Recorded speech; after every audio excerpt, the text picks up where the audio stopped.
Alright fellas, in this video we will see the best NVIDIA app settings for the Premiere Pro 2026. But this is just not an ordinary video. In this video we will see the before and the after applying the best NVIDIA settings for the Premiere Pro. First of all, I have created a composition with some effects and the videos. We have two parts here. This is the yellow area and this is the red area. The yellow area means that this area is affected by the GPU acceleration, and the red area means that this is affected by the CPU and the RAM only. The GPU acceleration will not work here. So we will see how can we optimize this export speed and the settings and the graphics, right? So first of all, let us go to the export with the default settings. I will keep it as a sequence 07_1, and the location will be downloads. We will use the preset as adaptive high bitrate.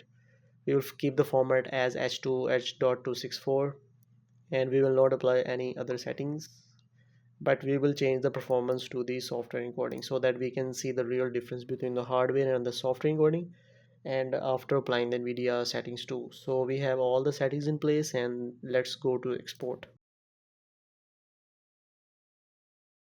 So as you can see, the GPU acceleration is being used up to 30%, and the RAM and the CPU are hiked up to 100%. So they will keep at its maximum because we have the red areas in our timeline. So that's why we cannot remove the usage of the CPU and the RAM, because they are internally integrated to be used by the Premiere Pro.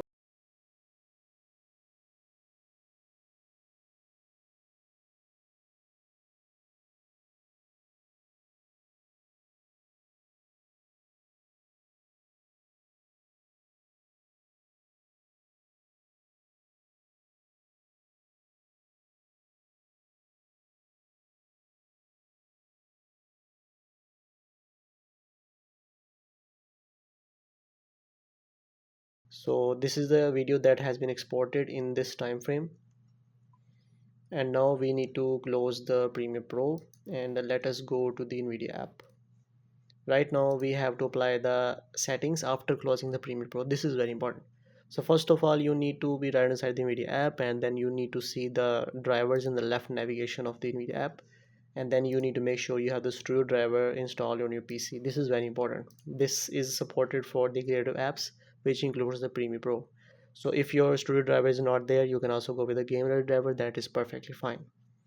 So once you're done, let us go to the graphics, and as you can see, Adobe Premiere Pro is already added here, and this program does not support optimization because my GPU is not being supported by this app. So that is totally fine. You can also see that issue, and in order to fix that, you can click on these three vertical dots and you can click on add a program, and then you need to navigate to this local disk C where your Windows is installed. Then you need to navigate to program files, Adobe Adobe Premiere Pro version, and then you need to select Adobe Premiere Pro application file. You need to double click on this and it will be loaded inside the NVIDIA app to customize. So right now we are applying the program settings. You can also apply the global settings, but we do not want the other apps to be interference with our GPU acceleration. So this will make your other apps being affected by your application or application settings. So let's go to the driver settings. First of all, we have the RTX dynamic vibrance and RTX HDR. We can safely ignore these settings. This is not related to the Premiere Pro.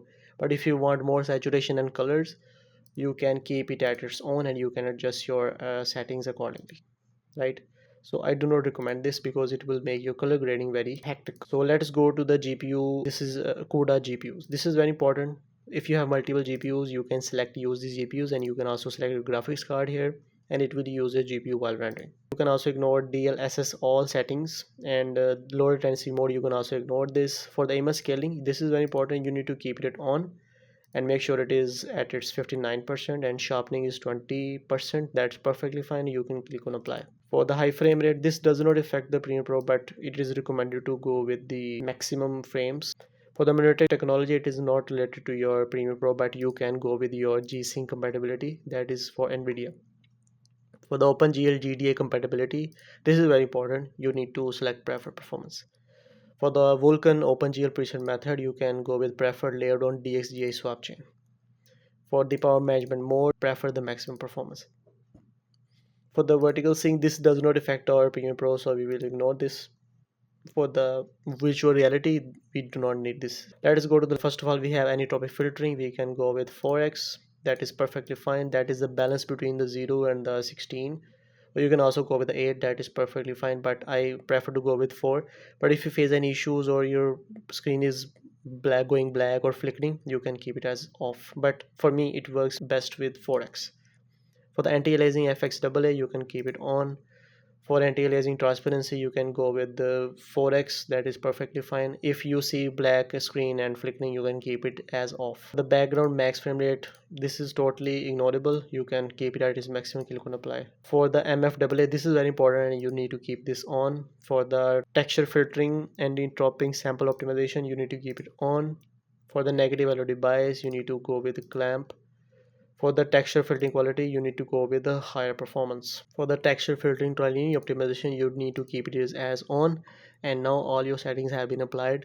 Now let us go right inside the Premiere Pro and apply the best GPU acceleration settings and test out these settings. So after your first start of Premiere Pro, after applying the NVIDIA App settings, your Premiere Pro might get slow because it is applying the GPU acceleration settings in the background and building some caches. So that is perfectly fine. So once you're right inside, let us go first of all to the file in the left top navigation and then go to the project settings and then hit to general. Once you're right inside, make sure you have the Mercury playback engine GPU acceleration CUDA enabled. We do not go with the software only. This is very important. And for the color in the next tab, you have HDR graphics. You need to go with 203. Do not go 300 or 100. This 203 is perfectly fine, and keep everything as it is and click on OK. Once you're done, let us go to the edit and let us go to the preferences in the bottom and let's go to the general. Once you're right inside, we need to go right inside the media and we have something here that is H264 HEVC hardware encoding and hardware decoding. Both of these options should be ticked and NVIDIA should be checked by default. This is very important. And for the memory, this is also very important. We need to reserve maximum RAM for Premiere Pro by lowering this value. As you can see, we have minimum 33 GB for other applications and 13 GB for Premiere Pro, as my RAM is 16 GB. So we need to allocate maximum RAM to the Premiere Pro. And once you're done, you need to click on OK. Now we have the same timeline, same effects and the same yellow and red areas. Now we need to go to the export and we have the settings here, that is sequence 7 underscore 2 mp4. This is file name, that is perfectly fine. Location is also fine. We will use the same custom preset, that is adaptive high bit rate. We will go with the format as h.264. And now this is very important setting. We will select the render and maximum depth. You can select this from this more option under the video. You also need to select the use render maximum render quality. And for the performance, we need to select the hardware encoding. This is the moment of truth and we have applied the best settings, and let's see how it goes and how much GPU, RAM and CPU are being utilized.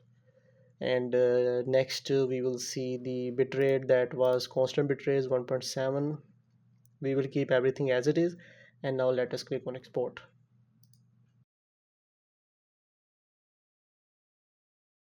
So as you can see, the GPU has been hiked up and the CPU and the RAM are being used but in the lower quantity. So it means that our system is using the best NVIDIA settings that we have applied, and this is the best optimization that we can achieve from this video. So that's it. I hope you like this video and you have learned something from here, that these settings do affect and make your performance very smooth. And now you can apply the same settings and you can make your Premiere Pro very smooth and sharp and go like a flow and render your videos like never before. So that's it. I hope you like this video. If you have any questions, you can comment down below. I will try my best to respond to you as soon as possible. Thank you so much for watching this video. Have a nice day.